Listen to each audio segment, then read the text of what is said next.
Welcome to the Man of Recaps. This is The Flash Season 8. This season begins with the Armageddon Crossover event, although it's not much of a crossover because the Arrowverse is basically done. The villain is Despero, an English soccer hooligan from the future whose real form is a giant pink alien. But he's not here to cause Armageddon, he's here to stop it by killing the Flash because turns out it's the Flash who goes crazy and destroys the world. Now the Flash can't beat this guy with speed alone, so he has to use his real superpower, revealing his secret identity and having a heart-to-heart talk that convinces him not to fight.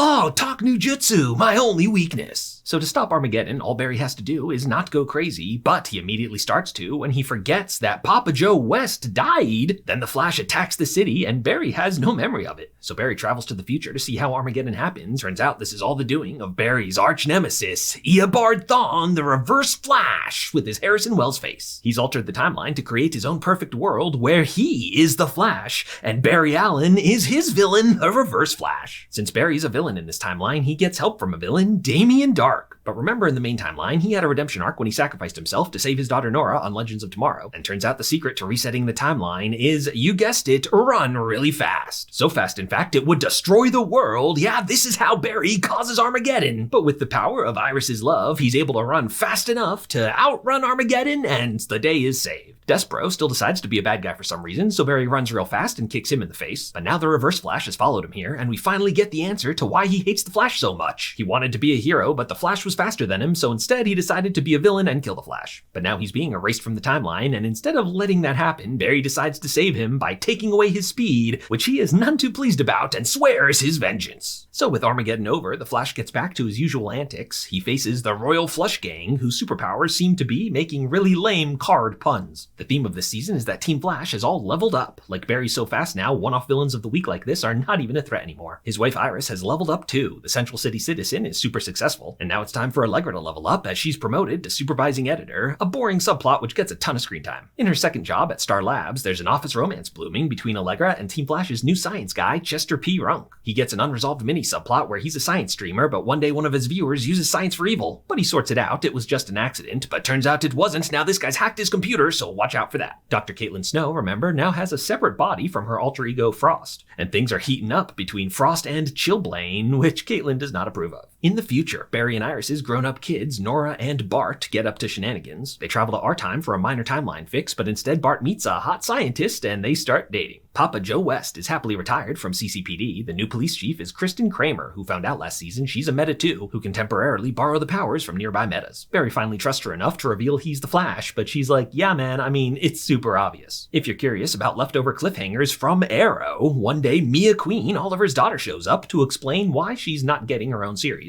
And remember, John Diggle found the Green Lantern ring, but he rejects it cause that series ain't happening either. Now there's a new villain in town. It's some super scary smoke. It does kill people though, but not with hot fire, with cold fusion. It feeds on people's grief, like Chester P. Runk sees his dead dad, but it's obviously not him. To Caitlin Snow it appears as her dead fiancé Ronnie, but it's obviously not him. But turns out it actually is him. But turns out it's actually not him, it was just using his body for science reasons. His real identity is just a sentient cold fusion monster called Deathstorm. The secret to defeating him is for Frost to level up and get her own cold fusion powers. Now she's Hellfrost, and she's able to eat this guy. But what's this? I don't feel so good, Mr. Stark. The power overloads her and Frost dies. Team Flash is devastated, as if they've forgotten people die all the time and they always come back through science or time travel. But Caitlin's resolved to save her sister. She turns her apartment into a secret science lab and recruits Chillblaine to bring Frost back. Barry doesn't approve though and pulls a hugely dick move and wrecks her apartment,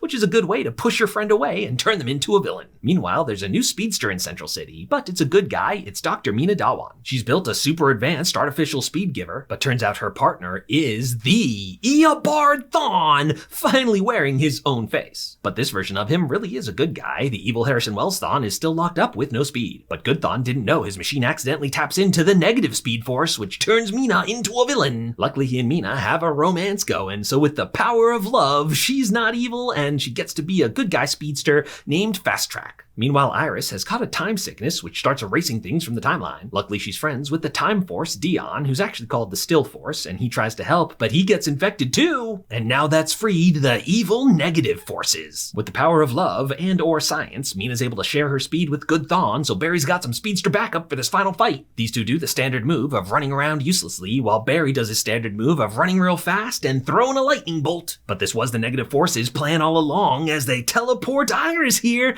and oh, it's too late to stop it! Barry kills Iris! But she doesn't die, she turns into green dust and goes into good Thawne, and for reasons I can't even begin to explain, he's transformed into evil Harrison Wells Thawne. The negative forces make him their avatar, and he gets a huge power boost and a super cool new suit. Iris, meanwhile, doesn't die. She's hanging out with Damien Dark inside his time stone, and he tells her the secret of how to just decide not to be dead anymore. Cecile, by the way, has leveled up her own powers this season. In fact, she's able to talk with the good forces and put on the mask, which somehow brings them back. The positive forces make Barry their avatar, and now Barry's got a super power up into Rainbow Flash. So Barry and Thawne have their final classic speedster battle. In the end, though, Barry realizes the only way to win is not to fight. Thawne goes the other way with it, tries to destroy the whole universe, but it's too much power, and oh, he's exploded, erased from the timeline, again, for good this time. So the day is saved. As we wrap things up, Cecile now gets telekinetic power for some reason, and Caitlin Snow is going ahead with her dangerous plan to revive her sister Frost. Does it work? We'll find out. And the negative forces were beaten but not defeated. In the future, they're choosing a new avatar, but no matter how many times they come back, Team Flash will be ready to stop him. Well, at least one more time, because Season 9 is finally the final season. And that's where The Flash Season 8 comes to an end. If you like this recap, hit that subscribe button for more of the best recaps of TV and movies.